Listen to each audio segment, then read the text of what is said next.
Observers say fear is no longer working in Iran as authorities intensify their crackdown on protesters. The street demonstrations only grow. Iranians say the economic and political conditions are too harsh to take lying down.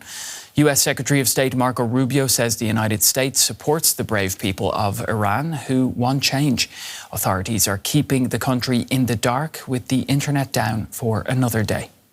Well, for more on the situation in Iran, let's bring in Shadi Sadr, a human rights lawyer. Great to have you on DW News.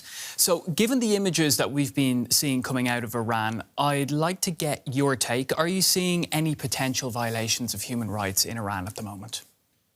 At the moment, getting information out of the country is very challenging, but from what we have seen through a very few footage that have been published and confirmed by reputable human rights organizations, so we can confirm that the Islamic Republic regime is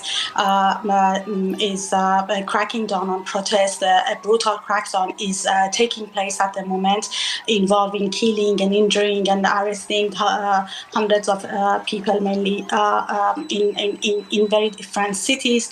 And as you know, it's a pattern that has been repeated in the previous protests. The UN and human rights organizations have confirmed that in the previous incidents and protests, the Iranian regime committed crimes against humanity of murder, rape, enforced disappearance, imprisonments, and I think this time is no different than the previous ones. Given the scale of the protest that is much more widespread than the previous one, the scale of killings is also very worrying and would be much larger than before. Right. Now, we're going to bring in a video now which shows a mosque burning in Tehran during the country's most widespread protests in years. It was released on Friday. Now, these images were also broadcast on state television. Iran's leader said protesters are vandals trying to please the US President Donald Trump. How do you view the government's position on this incident? Let me say first something about why protesters set fire to mosques, such as this one, which is not an isolated incident.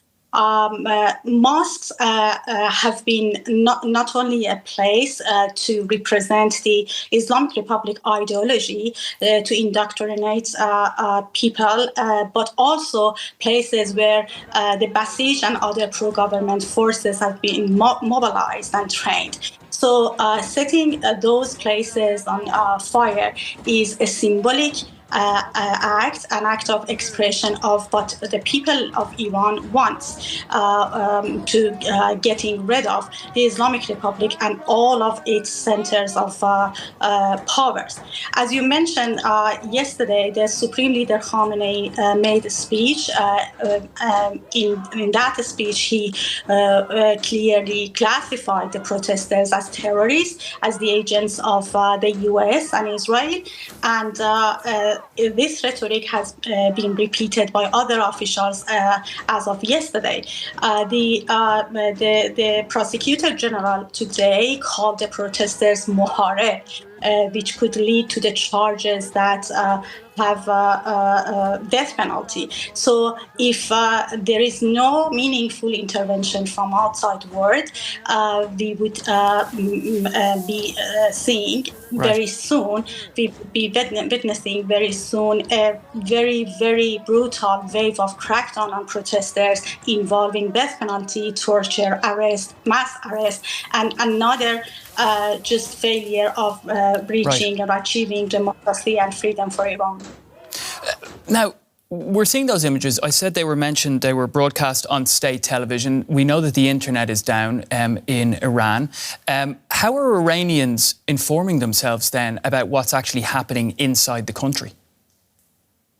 Well, many of us have not been able to even hear from our families because, as you mentioned, there is a total blackout of internet across the country. But there are still a few people who have access to internet through Starlink. And these people, mainly based in Tehran and other large cities, are sending footage of the protests and crackdown and suppression, which actually confirm that the protest still continues, but also a very brutal crackdown is also taking place. What needs to happen to calm the situation in Iran? I think what the Iranian people want is not calming the situation. What the Iranian people want is not so we are not asking the outside world to save us. We are asking the outside world to just implement its responsibility according to the international law. When a government is committing crimes against humanity, as I mentioned, it was confirmed by the UN and other reputable human rights organizations and mechanisms. So when a government is not protecting its own citizens, so there is a responsibility according to the international law to do whatever legitimate tool exists to intervene and also to put an end to the violation.